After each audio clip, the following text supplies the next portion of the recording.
Hugas ka ng pinggan, tatakbo ka kaagad kasi may Bible study. O tanong, nasa ayos ka ba nun? Hindi, inuna ko po yung karya na yung mali ang katuruan. Maghugas ka muna ng pinggan, saka ka pumunta ng Bible study. Diba? O magtuturo ka ng Bible study o ng ano. Tapos iwanan mo asawa mo, walang pagkain. Wala. Mali yun. Buhayin mo muna asawa mo, saka ka pumunta mag-Bible study. Kasi yun nga sinabi ni James yun yung nagkagulo-gulo sa Santiago, libro ng Santiago. Faith without work is dead. Kasi hindi, Kristiyano ako, dito ako, puro kay Lord. Mali. Yung pananampalataya mo, magre-resulta yan ng isang bagay na makikita ng tao. Alam mo ba, nung ako ay bago lang kay Lord, grabe yung bayaw ko, naglalasing, tapos nilalabang ko yung pantalon, laki-laki. Sabi yan, alam mo, Brad, alam mo, Father, ito, sarap sa pakid Ang gigigil ako Pinaglaba ka na, pinagtitripan mo pa ako Alam mo yung tao na yun, naging loyalist ako ngayon. Siya ngayon yung bodyguard ko. Yun yung isang solid na ko. Bakit? Kasi may pinunukan pagmamahal. Di ba? Sarap utusan. Pero sabi ng Diyos, mahalin mo Sa pagmamahal mo na yun, doon makikita yung pagiging makadiyos mo. Kaya tayong mga Kristiyano po dito, huwag natin sasabihin. Alam niyo po, napakaganda na tayo po ay tumatanggap ng blessings. Pero dapat po, ilagay din natin sa puso din, darating panahon. Ako naman ang magpapamigay. Mas maganda pa dyan. Bakit?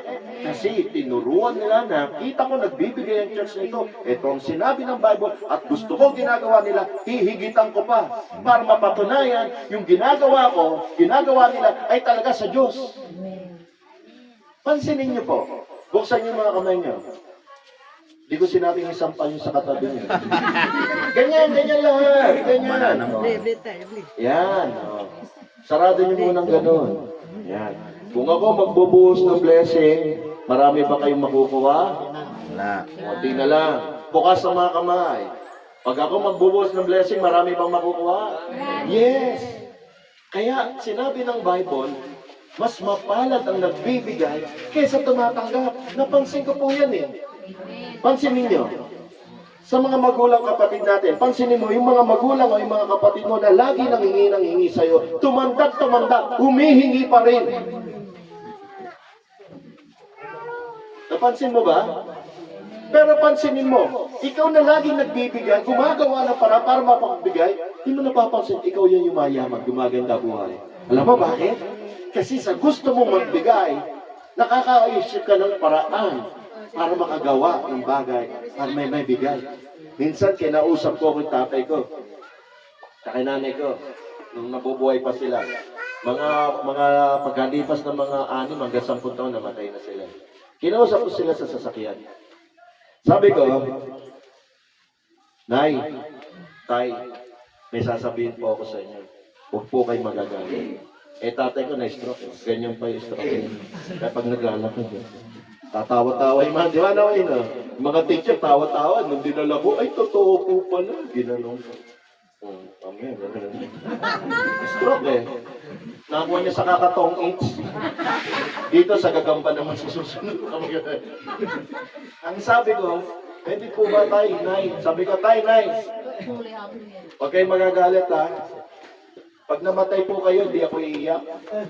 Kinapampangan ako, minura ako. Shock po.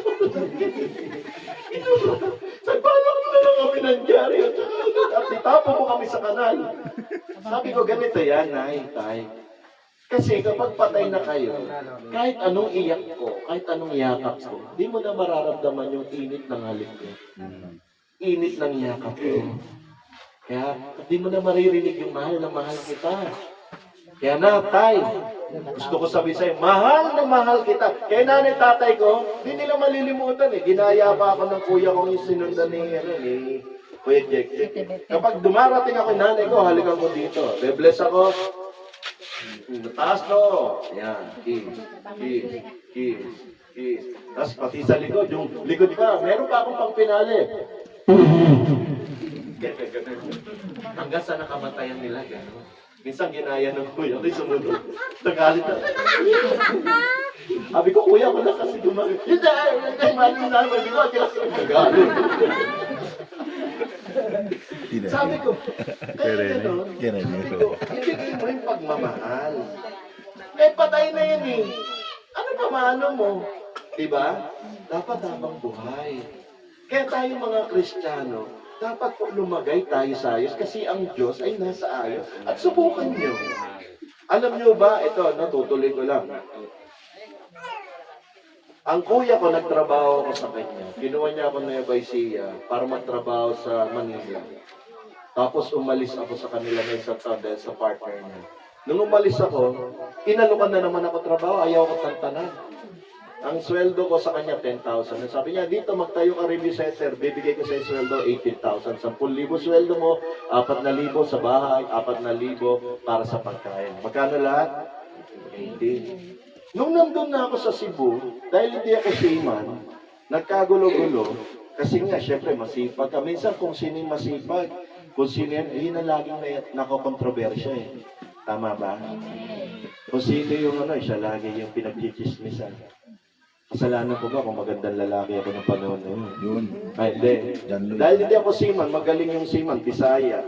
Magaling magturo. Tinanong, bakit si Roland may housing allowance, 4,000, may meal. Kami, wala. Eh, common sense naman, hindi ako taga Cebu. Diba? Wala akong bahay doon. Kaya dapat, meron ako. Eh, sweldo na nila, 35,000. Ako, sweldo ko, 10 lang. So, tas tinanggal ngayon yung 4, tsaka yung 4. Magkano sweldo ko? 10,000 na lang. Eh, yung upa ko sa bahay, 4,500. Yung anak ko, sa matitira, 5,500 na lang. Yung anak ko, nag-aaral, 2,200 kada buwan yung bayad. O, 4,500, 5,500 minus 2,200. Magkano? Ha? 3-5. 3. 3-2. Mga ganun, no? Eh, tapos yung pamangkin niya, kapatid niya, mahilig pa kami ng ice cream tsaka cake kada linggo. Lagi kami nawawalan nun. So, sabi mo na 1,000 yun. Mga 1,000 na lang matitira. Wala pa yung pagkain namin dun. Wala pa kuryente, ilaw. Pero alam nyo, dahil inisip ko, kuya ko to, mahal ako nito, di ako pababayaan. Alam nyo po, na-develop yung utak ko dahil kulang yung 10,000 sa tinatawag na pang-araw-araw namin buhay. Alam niyo po, nag-isip ako ng negosyo. Sabi ko, dahil mayroong mga seaman, syempre, nandun na yung seaman eh. Ako na lang, sabi ko, kuya, pwede bang ako na lang magtinda ng lapis, ballpen, tsaka envelope? Oo! Pero akin lang yun. Oo! Tapos sumunod, kuya, pwede bang magbenta akong t-shirt? Oo! Alam niyo po ba, sa pagtitinda ko na yun, yung sweldo ko, kinalimutan ko na. Kasi mas malaki kinikita ko dun. You see, kapag ang Diyos, hindi ka pababayaan, minsan papahintulutan ka dumaan sa mahirap na sitwasyon. Para sa ganun, makilala mo may Diyos at maranasan mo may Diyos. Isipin mo yun araw-araw, paano ka mabubuhay? At kung ano, inisip ko ngayon, no? Kung kaya ang kuya ko, sinueldoan ako ng malaking sweldo, mararating ko kaya yung narating ko ngayon? Ako na rin sasagot. Hindi. Kasi makukontento ako sa sweldo. Kapag ikaw ay Kristiyano at disipulo ka ni Jesus, dapat hindi ka humihinto na matuto sa larangan ng kaisipan, ng emosyon, ng espiritual, at ng profesyon, at ng kayamanan. Hindi totoo na tinawag ka ng Diyos na maging mahirap. Kasi pag sinabi mo mahirap ka talaga, niloloko mo at iniinsulto mo si Jesus. And sabi nga ng Diyos, sabi, kumatok ka, sabi nga nun, humingi ka at bibigyan. Maghanap ka at makakasumpong. Kumatok ka at pagbubuksan. Ngayon, ano dahilan mo para hindi gawin yon? Wala po kaming bigas. So, humingi ka ng bigas.